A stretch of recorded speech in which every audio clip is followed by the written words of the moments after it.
Buenas tardes, licenciado. Buenas tardes, licenciado. Buenas tardes, licenciado. Buenas tardes, licenciado. Sí, licenciado. ¿Se mira el documento, jóvenes? Sí se ve, licenciado. Así es, licenciado. Bueno, vamos a principiar la clase del día de hoy.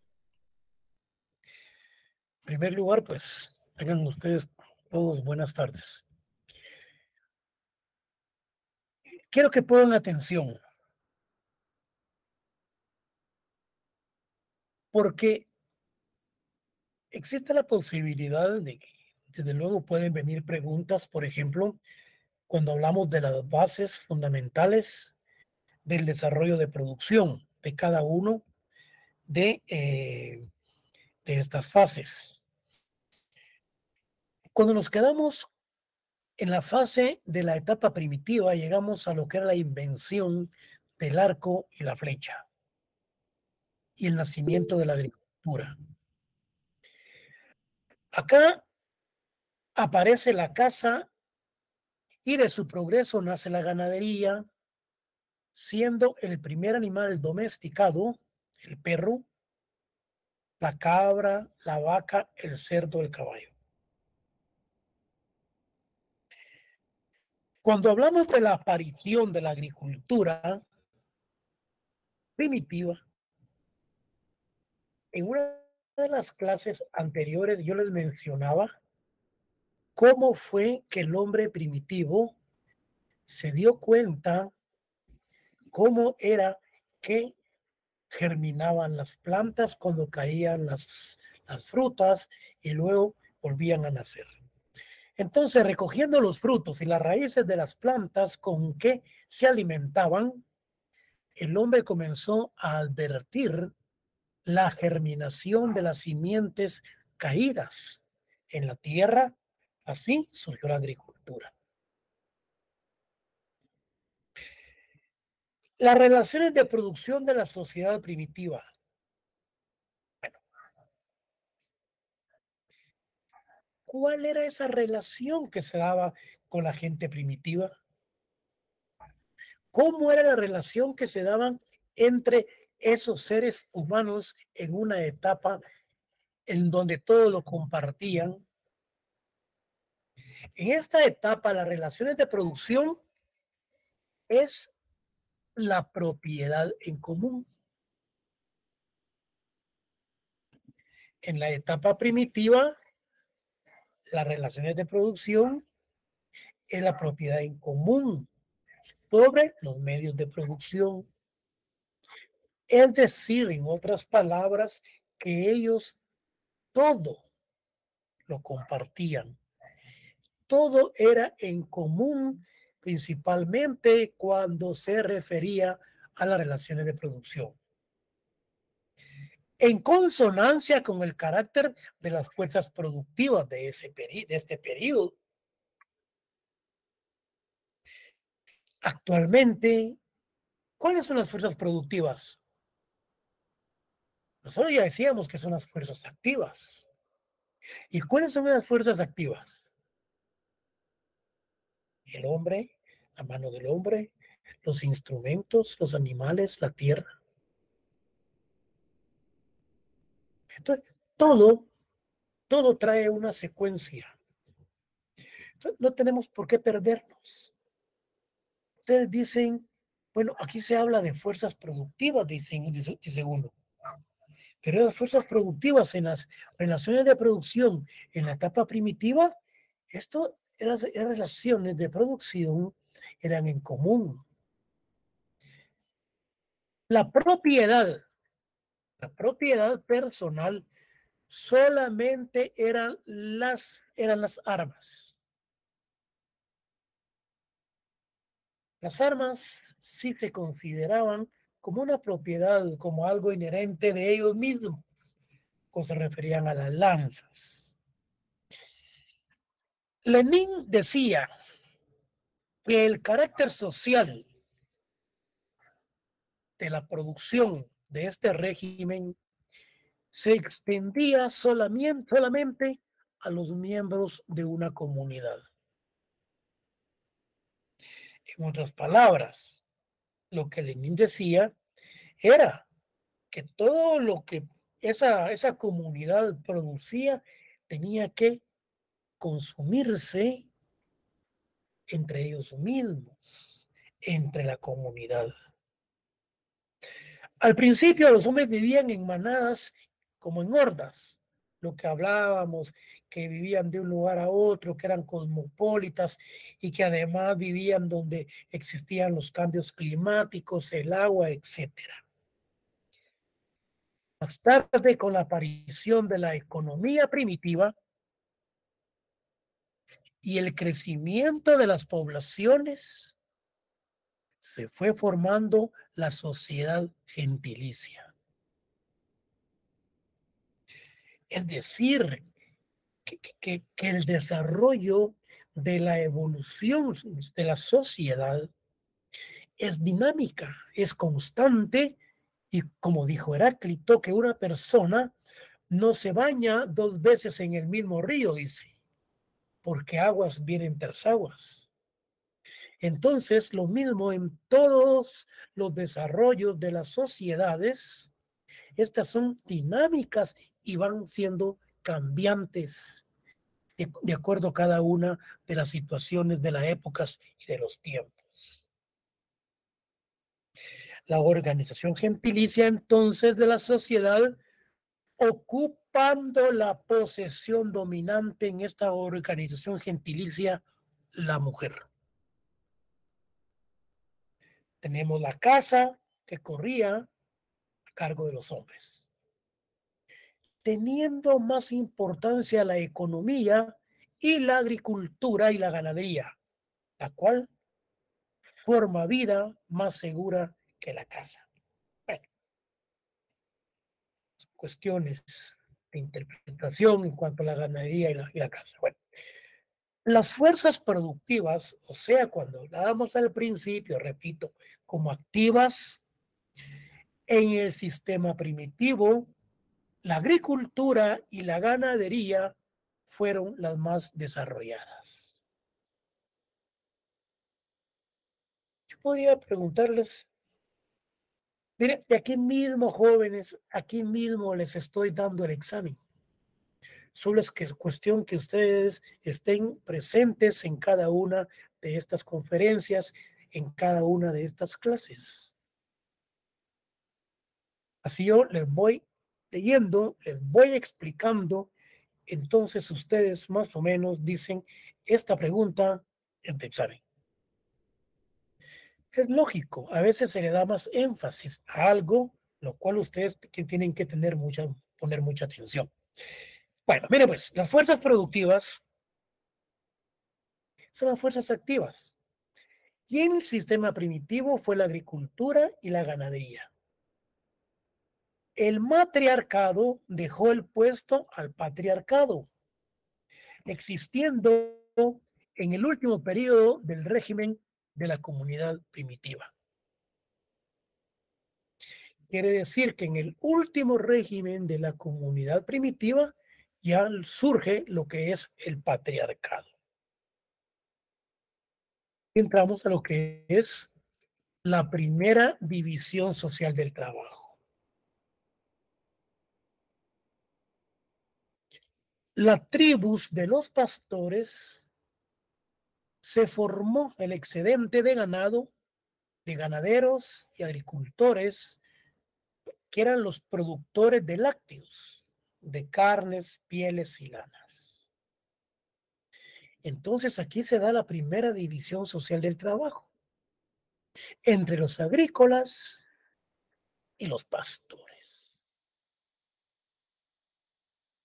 Todo esto yo sé que ustedes ya lo vieron. Entonces estamos dándole un par de pinceladas. Mira.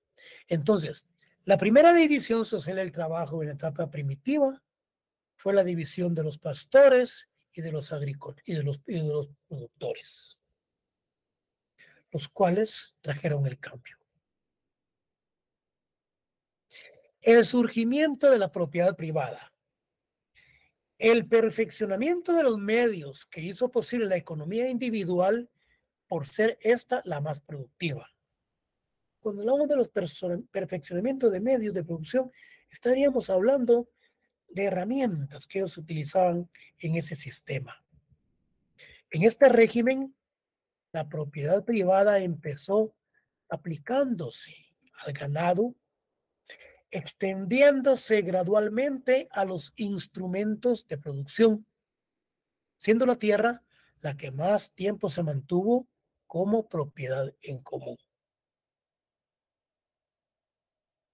El lugar de la comunidad gentilicia que hablábamos, que fue una de las primeras etapas del sistema primitivo, entonces esta comunidad gentilicia pasó a ocuparlo entonces la comunidad rural,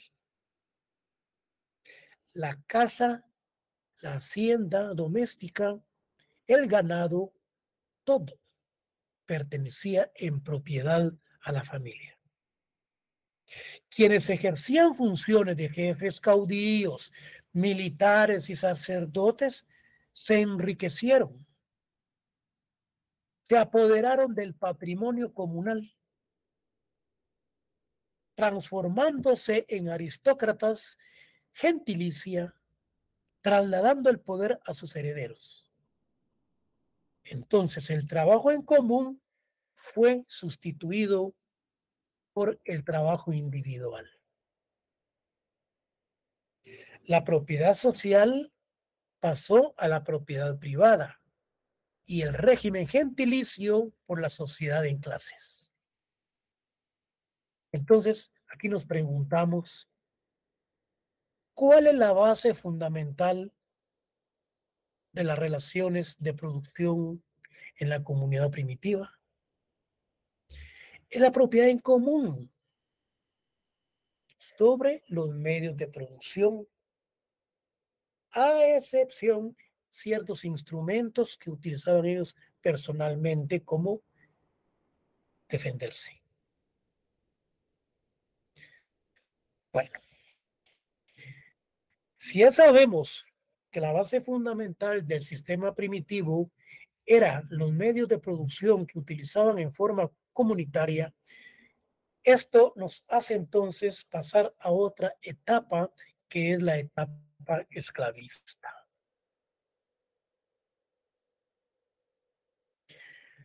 En esta etapa, jóvenes,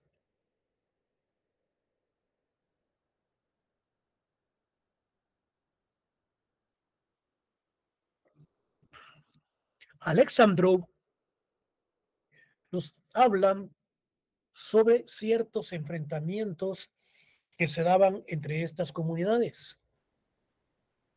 Y como consecuencia de esos enfrentamientos, pues utilizaban a los vencidos, los convertían en esclavos. Era como una de las partes. Entonces, el paso de la barbarie, o sea, de la etapa primitiva al esclavismo, se realizó en el Antiguo Oriente, en la Mesopotamia. Todos mencionamos la Mesopotamia. La Mesopotamia comprende parte de Irak, Turquía y Siria, entre los ríos Tigres y el Éufrates. Eso comprende la Mesopotamia. Cuando escuchemos, bueno, ¿y la Mesopotamia qué comprende? ¿Qué comprende mucha la Guerra Fría? ¿Entre quiénes fue la Guerra Fría? Todos mencionan los elementos, los conceptos, pero no comprendemos las definiciones, no comprendemos sus características y los elementos que desarrollan la temática de cada una de ellas. Entonces, esta etapa esclavista floreció en Egipto, en la India, en China y en Grecia. La etapa esclavista. Y si nos adelantamos, decimos la etapa feudal, yo diría que en aquella película que se filmó con Mel Gibson, ya les voy a decir, Holanda, yo me recuerdo de otro lugar donde se filmó esa película, vamos a recordar, pero continuemos con esto. Entonces, Escocia. Escocia, no se firmó. Ahí se desarrolló en mayor parte lo que es el feudalismo. Lo vamos a ver a continuación. El ciudadano es un ser humano que posee logos. Este término de logos lo mencionamos porque lo utilizan muchos la conceptualización de las terminologías griegas. Los tipos tienen su origen, etc. Entonces, cuando hablamos de logos, nos referimos del griego. Significa que es un pensamiento. Es un concepto, palabra, razón, como capacidad humana. Razonamiento, argumentación, discurso e instrucción. Pero estos logos solamente lo tenían los ciudadanos gentilicios. Los esclavos eran objetos. Ellos no tenían logos. Ellos eran un objeto sencillamente que no pensaban, que no razonaban. Entonces, el logo es un ser inteligente. El esclavo aparece en la sociedad, dice, carente de inteligencia o carente de logos. Esto, pues, toda la historia se ha venido desarrollando. Para la conciencia griega, los esclavos son tratados como cosas. Por ello, los esclavos son propiedad de los que poseen inteligencia o poseen logo. ¿Cuál es la economía esclavista? Era fundamentalmente una economía natural. Miren, esta se ha puesto como pregunta de examen. ¿Por qué se considera que la economía esclavista era una economía natural? Sencillamente, jóvenes, porque todo lo que ellos producían en sus haciendas era para consumo de ellos mismos. La economía natural es aquella en que los productos del trabajo se destinan a ser consumidos dentro de la misma hacienda que los produce. Esa es la economía natural en el sistema esclavista. Los campesinos mantenían una economía natural, obligados a vender una parte de sus productos en el mercado para comprar los suyos a los artesanos y pagar los impuestos en dinero, por lo que el producto del trabajo de los artesanos y campesinos se fue convirtiendo en mercancía. Los pobres recurrían en busca de préstamos. Fíjense, pues. Aquellos que no tienen dinero, pues recurrían a busca de préstamos. Miren, ahorita estos colombianos agarraron como a 80 en El Salvador y los están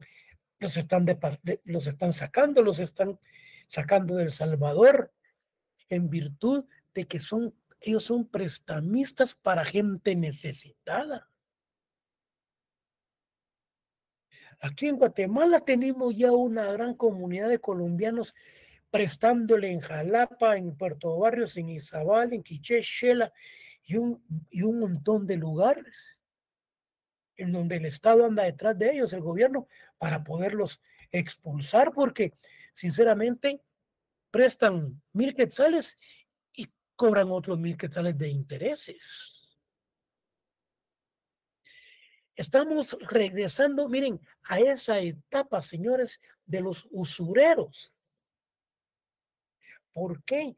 ¿Por qué? Por la falta de valores, por la falta de voluntad política y de principios del gobierno. Ahí tenemos el Banco del Crédito Hipotecario Nacional, que es un banco nacional, es un banco estatal.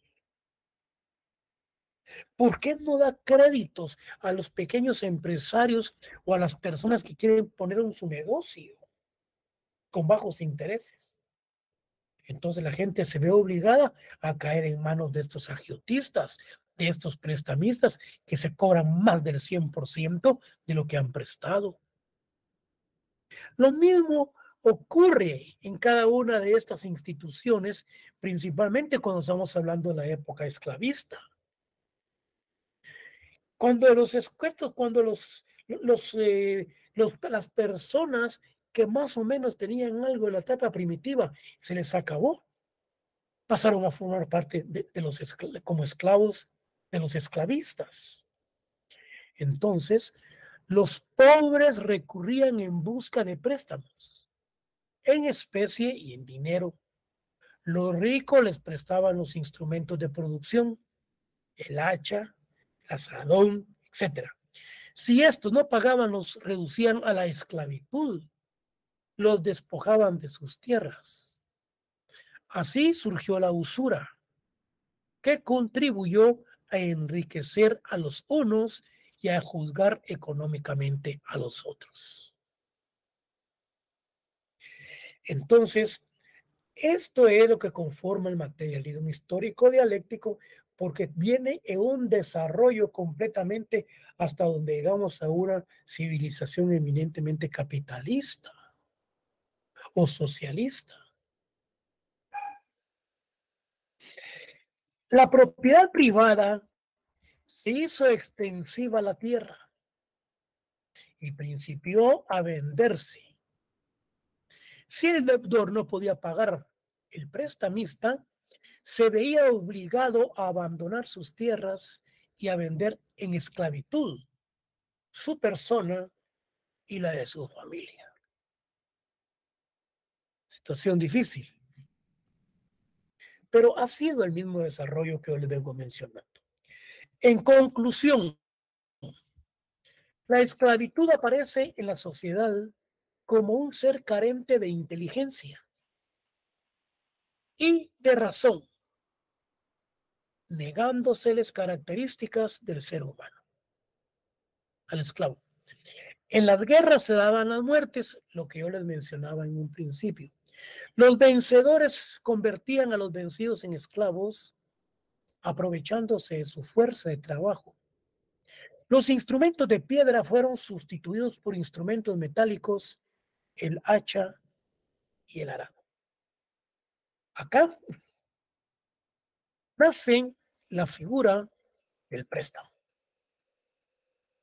El deudor insolvente lo convertían en esclavo y se aprovechaban de sus parcelas. El trabajo de los esclavos era la base de la existencia de la sociedad. Urgen los príncipes y reyes, dándose el tráfico de esclavos. Aquí, en esta sociedad esclavista, surgen príncipes, se dan reyes, se da el tráfico de esclavos, se dan las ventas. Ustedes han visto en las películas cuando el terrateniente carga del cuello encadenado a los pobres esclavos y el otro que los va a comprar hasta le levanta el labio para ver la dentadura. Es situación difícil, aún en el sistema capitalista, aún en Estados Unidos, cuando los africanos llegaron, cuando se dio esa gran esclavitud de los negritos, y Abraham Lincoln fue el que dio la emancipación de ellos. Bueno, en este sistema se da la segunda división del trabajo. El oficio manual se separó de la agricultura y se da la diferencia entre ricos y pobres, libres y esclavos. Y qué interesante. Se da la segunda división del trabajo. Se separa lo manual de la agricultura. Y se da la diferencia entre hombres ricos y pobres. Tenemos los libres y tenemos lo que son los esclavos. Y viene la ley económica fundamental del sistema esclavista. Se basa en la producción mediante la explotación de los esclavos para el consumo de los esclavistas, a base de la plena propiedad de estos sobre los medios de producción y sobre los esclavos mismos. La esclavitud ya no producía más de lo que costaba, por lo que desapareció, dando paso al sistema feudal. La ley económica, entonces, fundamental del sistema esclavista era que el esclavo era completamente explotado. Su producción pasaba a formar parte del señor esclavista. Y cuando hablamos sobre los medios de producción y sobre los esclavos mismos, aquí nos referimos a la plena propiedad, pero es plena propiedad del esclavo. Cuando éste ya no puede pagar, pasa entonces al esclavista. Y es entonces su suma propiedad que el esclavo aprovecha para la explotación y la producción del esclavo. Hoy estamos al sistema feudal.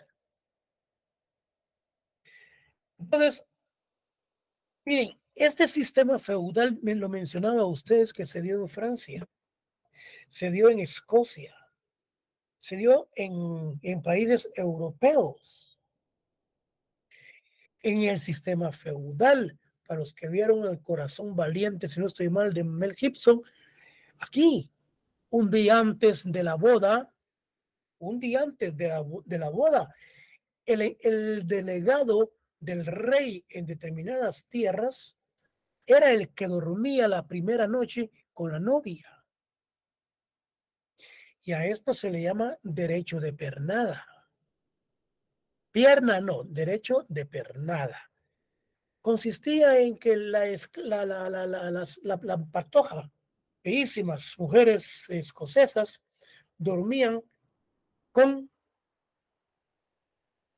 el delegado o el representante del rey en esas tierras conquistadas. El derecho de pernada. Y de ahí, de ese problema, cuando Mel Gibson se casa con esta mujer, no permite que nadie la toque, y principia entonces a desarrollarse la película, para los que la vieron. Entonces, en el régimen feudal, se da en Europa, equiparada por algunos a toda la Edad Media, pero que en verdad abarca los últimos siglos de esta, aproximadamente desde el décimo y los 2 primeros de la Edad Moderna, tomando como criterio Francia, donde el feudalismo arraigó primero y fue extirpado después. Las 2 características fundamentales del feudalismo son el ejercicio de la soberanía atomizada.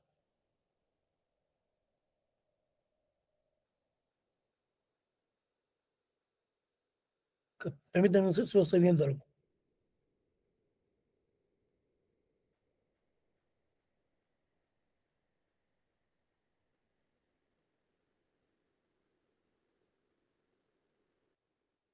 Sí. Llevamos, vamos a ver, 15, 20, 25, 30, 35. 35, llevamos media hora. Sigamos. Decíamos entonces, los 2 caracteres principales del feudalismo son la soberanía y el aspecto eminentemente atomizado. Cuando mencionamos el aspecto atomizado, ¿a qué nos estamos refiriendo?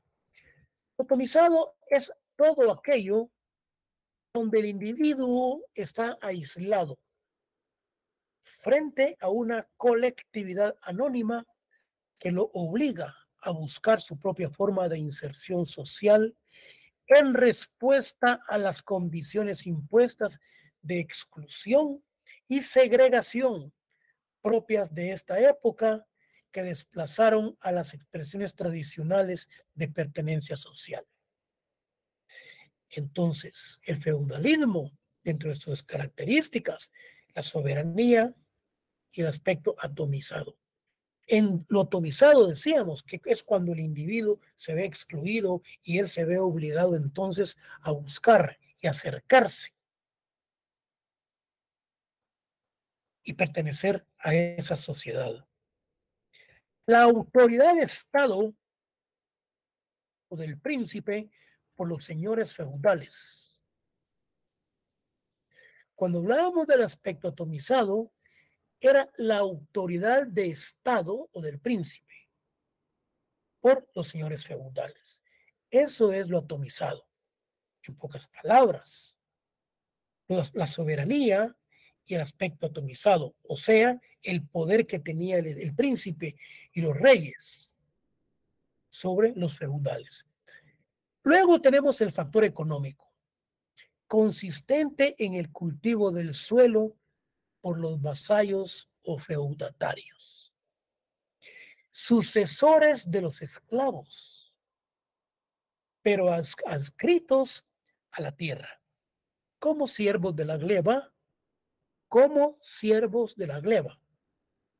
sometidos en personas y bienes a la aristocracia terrateniente, opresora de los humildes y arrogante ante la realeza. Significa entonces que el factor económico era el cultivo que tenían que realizar los siervos de la gleba y que estaban sometidos desde todo punto a la humildad ante la arrogancia de la nobleza. Con la Revolución Francesa de 1789, la burguesía urbana derrota a la nobleza rural. Fíjense, el capitalismo es el vencedor del feudalismo. Es sobre todo el capitalismo industrial que inmediatamente había de ponerse a la defensiva contra el socialismo en sus distintas tendencias, deseoso de extender la proclama igualdad política a lo social. El sistema feudal nació de la descomposición de la sociedad primitiva, de las tribus conquistadoras, de los pueblos esclavistas llamados bárbaros, que eran los germanos, eran los esclavos, eran los galos. Suele llamarse medioevo y Edad Media. Los campesinos, junto con los esclavos, conformaron los siervos de la gleba. Entonces, ¿quiénes son los sujetos de los sujetos de las relaciones de producción en la etapa esclavista? El esclavo y el señor esclavista. Los sujetos de las relaciones de producción en la etapa feudal, el señor feudal y los siervos de la gleba. Entonces, el feudalismo surge desde la caída del Imperio Romano hasta las revoluciones burguesas de Inglaterra y Francia, con los señores feudales y los siervos de la gleba. Qué interesante. El tiempo de trabajo del siervo de la gleba se dividía en dos partes. Uno era el tiempo necesario, por medio del cual él se dedicaba a las actividades indispensables y que era para el sustento de su familia. Y el tiempo adicional, el cual era el campesino, tenía que cumplir otras actividades del señor feudal. O sea, un trabajo extra. Que él creaba el plus trabajo y también creaba un plus producto que entregaba al terrateniente de la renta. Le puede preguntar el día del examen, ¿usted qué comprendió por plus trabajo y plus producto en la etapa del feudalismo? Bueno, era la relación de producción que existía y que el producto pues pasaba a formar parte del señor feudal. ¿Sí? Forma de pago. La renta del suelo a favor feudal era trabajar la tierra. Es decir, que el siervo de la tierra te trabajaba ciertas parcelas al señor feudal en calidad de pago.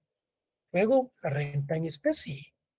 El señor siervo de la gleba entregaba el producto al señor feudal. Y también teníamos lo que era la renta en dinero. Pagar determinada cantidad en dinero por el uso de la tierra y de su propiedad incompleta. La renta en dinero es la característica del periodo de desintegración del feudalismo. Que algo muy interesante. La renta en dinero en la etapa feudal es una de las principales características del periodo donde se desintegra el feudalismo y de la aparición de las diferentes formas de renta feudal. Entonces, se eleva la técnica de la producción en la agrícola, en la avicultura, viticultura, arte de cultivar la uva, vinicultura, arte de la elaboración del vino, horticultura, la cría de ganado, lanar, caballar, producción, aceites mejorando los prados, tierras.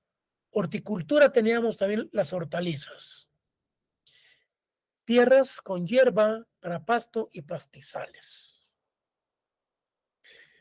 La base fundamental de las relaciones de producción en la sociedad feudal eran entonces la propiedad del señor feudal sobre la tierra y la propiedad incompleta sobre los siervos de la gleba.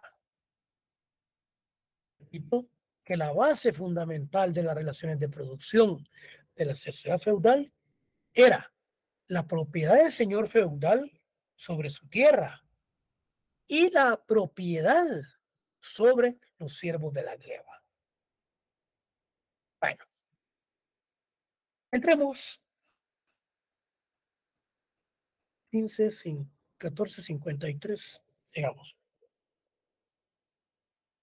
El capitalismo. Miren pues.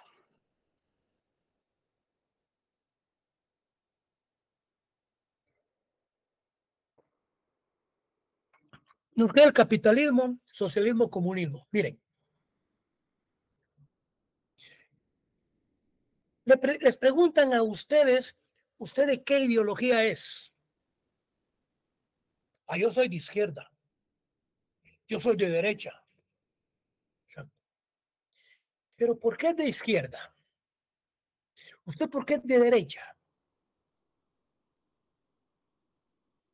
Vean qué interesante. Yo soy de izquierda, soy socialdemócrata. Soy de centro soy de derecha, soy centro de derecha. Que fuera futbolista, ¿eh? Ideológicamente, entonces, nosotros que estamos en un país, un sistema capitalista,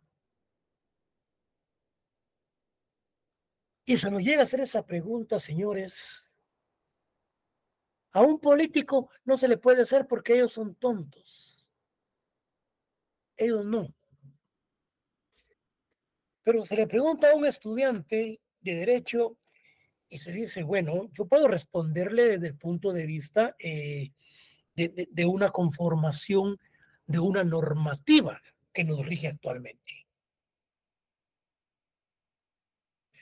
Pero la izquierda tiende a un socialismo en donde hay que quitarle a los ricos y darle a los pobres para buscar la igualdad.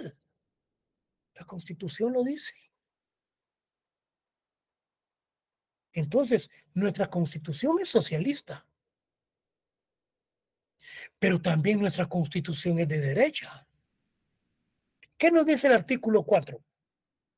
Yo lo estaba analizando hace un momento que lo estaba leyendo. Escuchen, ¿qué dice? Dice, la libertad y la igualdad.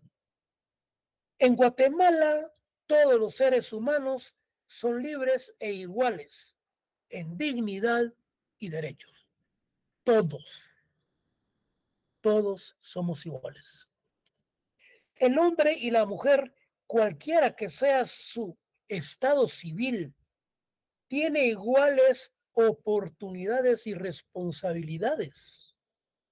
Ninguna persona puede ser sometida a servidumbre ni a otra condición que menoscabe su dignidad.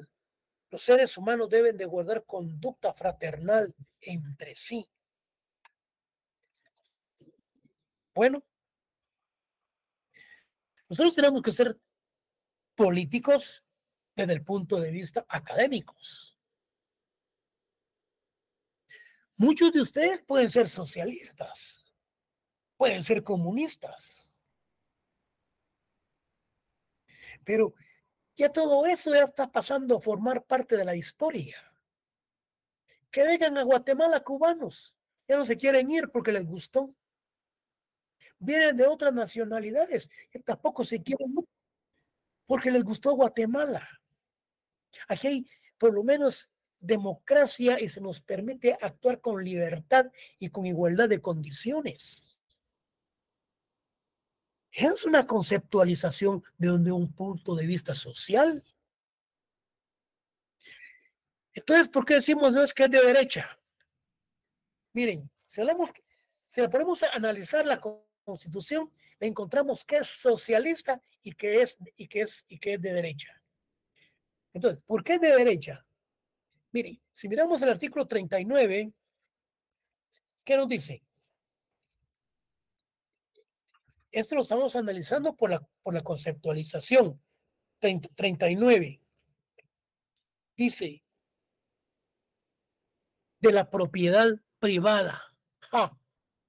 La Constitución dice que es algo que nos ha costado y que es inherente nuestro y que la propiedad privada se defiende con la Constitución de la política de la República. Que haya titulación supletoria, que haya usucapión, está conceptualizado también en las leyes. Pero hay motivos. Está la expropiación, hay motivos de justificación por el bien común, el bien social. ¿Sí? Entonces, ¿qué dice la propiedad?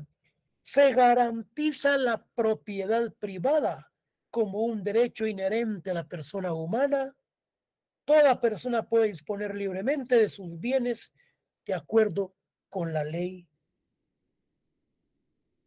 ¿Qué nos dice el 44? Aquí está la expropiación. El 44 dice, derechos inherentes a la persona humana. Los derechos y garantías que otorga la Constitución no excluyen otros que, aunque no figuren expresamente en ella, son inherentes a la persona humana. Si yo tengo mi casa, yo tengo mi terreno, yo tengo mis animales, yo tengo mi finca, la Constitución política entonces me protege sobre esos derechos. En un sistema eminentemente socialista, señores, en Venezuela, como mencionábamos en una de las clases, nos están expropiando nuestras propias empresas, al extremo que tienen que irse a vivir a otros lados, a poner las empresas a otros lados e irse a Estados Unidos, porque el socialismo del siglo XXI se las está quitando, lo cual es una propiedad que se conformó y debiese defenderse constitucionalmente. Entonces, nuestra Constitución, un estudiante puede decir, bueno, puede ser una Constitución ecléctica. ¿Por qué?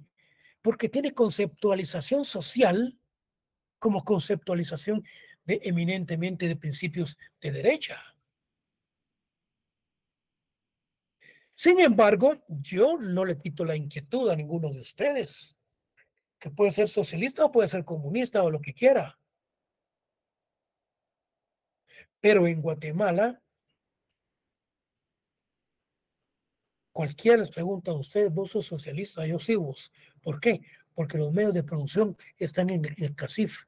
Los medios de producción y todos nosotros, los obreros, los trabajadores, nos están explotando. Es cierto.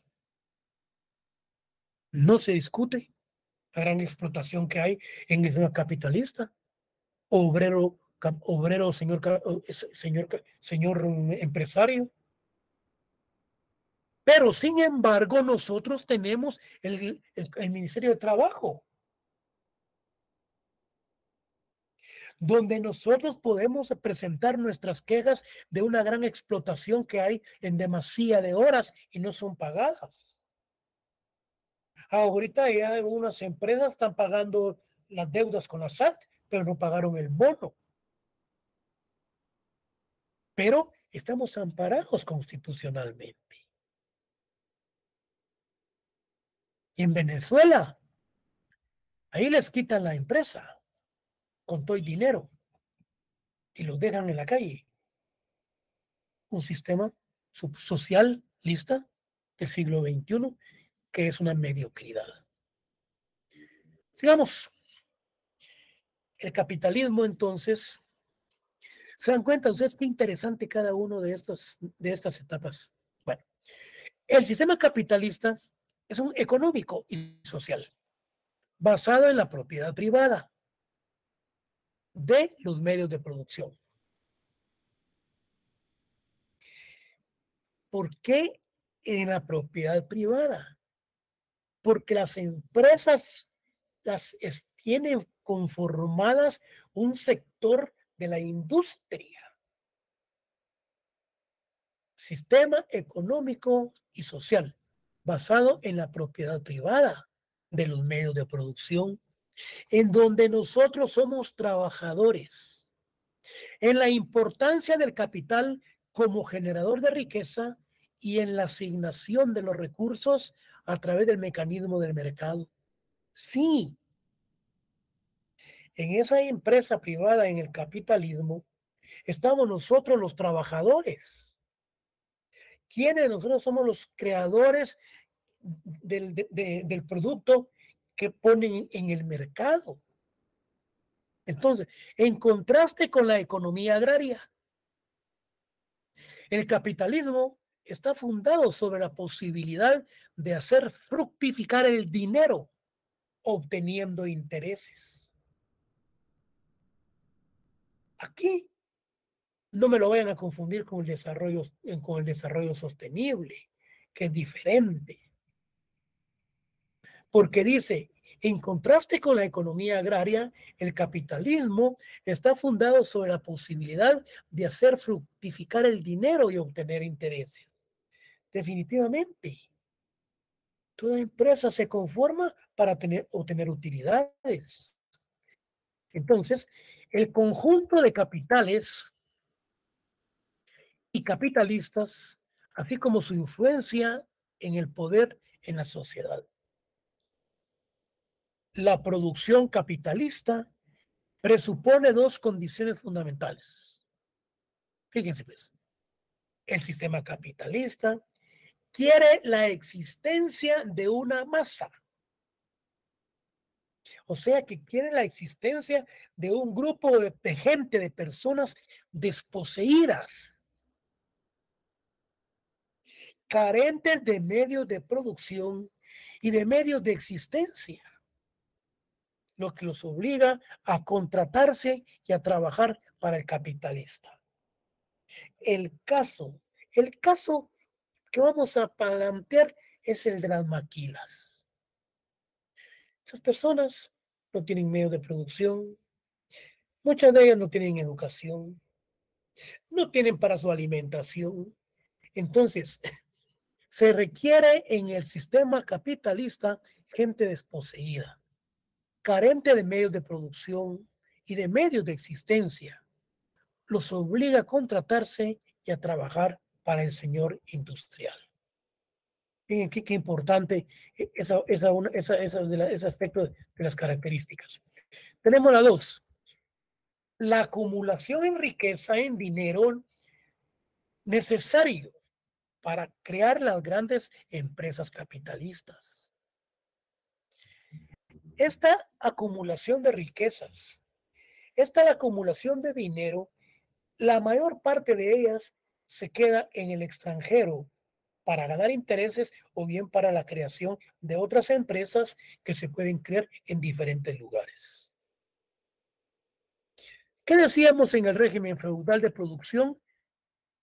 el régimen gremial aquí, feudal de producción, no estaba ya capacitado entonces.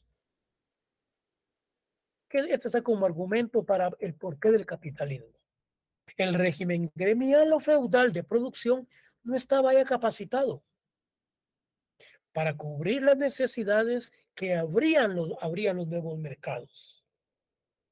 Vino entonces a ocupar su puesto la manufactura. Los maestros de los gremios, viéndose desplazados por la clase media industrial y los artesanos, por los obreros especializados dentro de cada taller o fábrica. Pero los mercados seguían creciendo y ya no bastaba tampoco para la manufactura. Era sumamente indispensable que cuando los talleres, los maestros agremiados, las personas que se dedicaban a la manufactura y todos ellos que pertenecían al sistema feudal también pasaron ya a formar a otro sistema, que la misma sociedad y que los mismos momentos y el tiempo les exigía.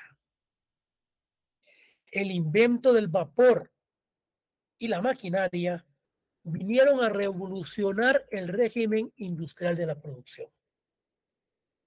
La manufactura cedió el puesto a la gran industria moderna y la clase media industrial dejó su puesto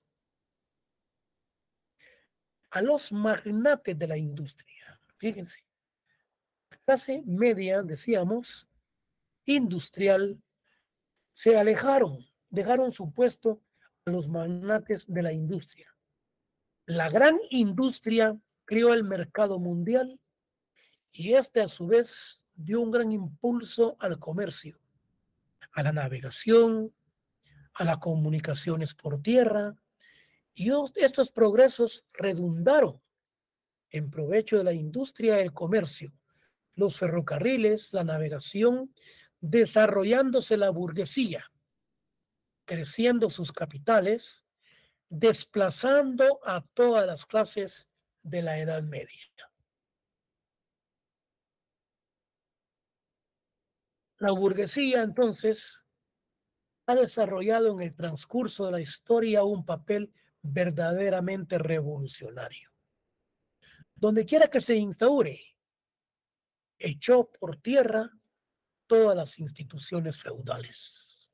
Vean qué interesante. La burguesía industrial desplazó todos los aspectos relacionados con los sistemas eminentemente feudales.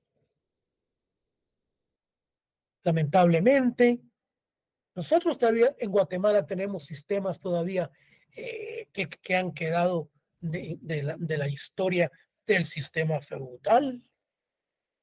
Vamos a ver fincas de Mazatenango, de Huehuetenango, de Retauleo. Ahí todavía se usa el sistema eminentemente feudal. Los señores propietarios ricos de las tierras se las arrendan a ciertos terratenientes. Los capitalistas terratenientes, latifundistas, se las arrendan a los terratenientes para 5 años, en donde les pagan millones. Y estos se encargan de parcelar y de arrendarles a las personas de escasos recursos económicos. Muchas veces se quedan hasta con la producción porque esas personas no tienen medios para poder pagar. Por eso existen las cooperativas asociativas, las asociaciones campesinas asociativas. Hay muchos aspectos por los cuales se han conformado para evitar esas explotaciones que se dan en el campo. Vean qué importante esto. La burguesía ha desarrollado en el transcurso de la historia un papel verdaderamente revolucionario, donde quiera que se instaure, echó por tierra todas las instituciones feudales. Es muy relativo, porque todavía hay secuelas. La burguesía convirtió en sus servidores asalariados al médico, fíjense ustedes, al jurista, al abogado, al poeta, al sacerdote, etcétera. Miren todo lo que la burguesía o el capitalismo nos ha convertido. Ha convertido un rápido crecimiento de los medios de producción y de las comunicaciones. Lleva la civilización hasta las naciones más atrasadas. Obliga a todas las naciones a abrazar el régimen de la producción capitalista o a parecer. Las obliga a implantar en su propio seno la civilización, es decir, a hacerse burgueses. Vemos entonces que la producción capitalista está orientada fundamentalmente para la producción de mercancías. Esto es, a elaborar productos o bienes para vender y de ese cambio obtener utilidades. Es lógico. Si ustedes van a hacer un préstamo a un banco, entonces es lógico, estamos en un sistema eminentemente capitalista. Vamos a crear una empresa, por ejemplo, una empresa de limpieza, una empresa que sirva para la creación o poner ladrillo. Se contrata al personal, señores. Nosotros lo estamos convirtiendo entonces parte también ya del sistema, porque tenemos a nuestros trabajadores. Pero esto no es con ánimo de lucro, no, es con ánimo de obtener utilidades. Porque lucrar es explotar al trabajador, o haciendo préstamos, o usurando, haciendo usura. Entonces estamos en un sistema eminentemente capitalista, donde el Estado nos permite, en donde el Estado nos da garantía, el Estado nos da confianza para que nosotros podamos hipotecar nuestra casa, el banco nos da un crédito, nosotros ponemos nuestra empresa y principiamos a trabajar por nosotros mismos y dando trabajo, obteniendo desde luego nuestras propias utilidades. La mayor parte de las tierras, fíjense, en el sistema capitalista, se concentran en manos de la clase de los grandes terratenientes. En el sistema capitalista, fíjense ustedes. Las tierras se concentran en pocas manos, convirtiéndose todo esto en latifundio.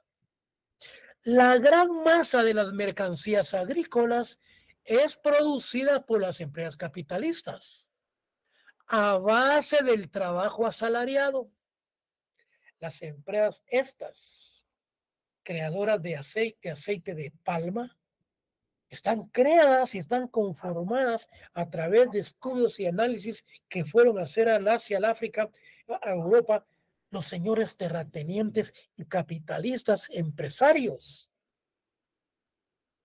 Pero uno que empieza a conformar su pequeña empresa no tiene un capital suficiente para la creación de tierras de empresas de esta naturaleza. Por lo tanto, tenemos que conformar parte de ellos como asalariados. Esta empresa, terratenientes del CACIF, ellos tienen sus propios abogados, tienen sus propios economistas, tienen sus auditores, tienen sus propios contadores, tienen sus secretarias bilingües, tienen sus trabajadores del campo, de limpieza. Son empresas altamente desarrolladas en este sistema. Sin embargo, la forma de economía que sigue prevaleciendo numéricamente en la agricultura de los países burgueses es la economía campesina del pequeño productor de mercancías. El problema que les estoy planteando. Al transformarse las formas precapitalistas, fíjense, de propiedad territorial, la gran propiedad feudal y la del pequeño campesino sobre la tierra va cediendo el puesto a la propiedad territorial burguesa. Una parte cada vez mayor de las tierras pertenecientes a los terratenientes y de los campesinos van a parar a manos de los bancos, de la burguesía agraria, de los industriales y de los comerciantes y de los usureros. Este Es uno de los problemas que se da en Guatemala y en muchos países. Con la prestación de dinero que otorgan los bancos y que quedan las tierras como hipotecas, señores, se les dio mal tiempo, no tenían seguro, los bancos entonces, a través de sus abogados, principian a hacer entonces los desahucios, a recoger las tierras de las cuales quedaron hipotecadas. Bajo el sistema capitalista, la clase de los grandes terratenientes posee el monopolio de la propiedad privada sobre la tierra. Bajo el sistema capitalista, repito, la clase de los grandes terratenientes posee el monopolio. Es que poseen, solo ellos son los exportadores, o sea, los distribuidores de Z-Gas, del cemento Progreso, del aceite, de los aceites. Bajo el sistema capitalista, la clase de los grandes terratenientes posee el monopolio de la propiedad privada sobre la tierra. Una parte considerable de ella se entregan ordinariamente en arriendo a los arrendatarios capitalistas y a los pequeños campesinos. Es lo que les mencionaba. En el sistema capitalista tenemos como sujetos de la actividad agraria. En la actividad o en el sistema capitalista, repito, tenemos en la actividad, ¿qué sistemas? Los sujetos. Si yo les mencionaba a ustedes quiénes son los sujetos del derecho agrario, son todos los que se dedican a esa actividad. Pero acá, en el sistema capitalista, con respecto a la actividad agraria, tenemos al proletariado agrícola, a los campesinos, tenemos a los campesinos pobres. ¿Y quién es el campesino proletariado? Fíjense, es la clase social formada por personas que no disponen de los medios propios de producción y venden su fuerza de trabajo a cambio de un salario o sueldo. El proletariado surge en la revolución industrial. Vean qué interesante el proletariado agrícola. Estamos hablando de una persona pobre que no tiene tierras. Y cualquiera le dice, bueno, vos y vos que yo soy proletariado. ¿Por qué? Porque es empleado. Es empleado de un trabajador, de una persona que es poseedora de bienes. Luego tenemos campesinos. ¿Quiénes son? Son las personas que desempeñan sus labores en el ámbito rural, en las actividades agrícolas, ganaderas, produciendo alimentos para su subsistencia y comercialización en el mercado para obtener alguna ganancia. Si alguien viene del campo y llega a un banco y dice, bueno, ¿usted cuál es su actividad? Bueno, yo soy campesino. El que está a la par, estudiante, se le queda viendo y dice, este sí es campesino, ¿por qué anda vestido en esa forma? Se dedica a la actividad agrícola. Por ser campesino no quiere decir que tiene que andar vestido como que fuera aborigen o que fuera indígena. No confundamos los términos. Bueno, campesinos pobres y medios constituyen potencialmente una de las fuerzas sociales antimonopolistas. Están en contra que no forman parte de ese monopolio, que no, de las personas que se dedican a la explotación y que solamente ellas se dedican a esas actividades y desplazan a la sociedad o a los demás personas que quieren participar de dicha actividad. Entonces, estos campesinos están dirigida a la clase obrera. Sufren de la supervivencia de los feudales en el campo del latifundismo. Los campesinos pobres y medios, repito, constituyen potencialmente una de las fuerzas sociales antimonopolistas. Dirigida por la clase obrera, sufren de las supervivencias de las secuelas feudales en el campo del latifundismo, del desarrollo capitalista de la agricultura, de la política capital monopolista. Constituyen parte de la clase más oprimida, los campesinos pobres y los medios. Bueno,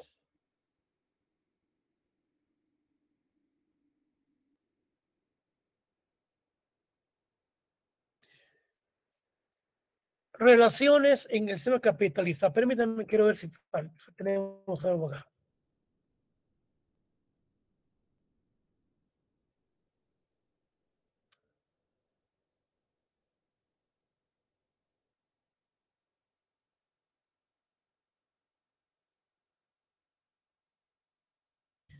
Jóvenes, ya nos pasamos de 1 hora y me falta la otra sección. Entonces,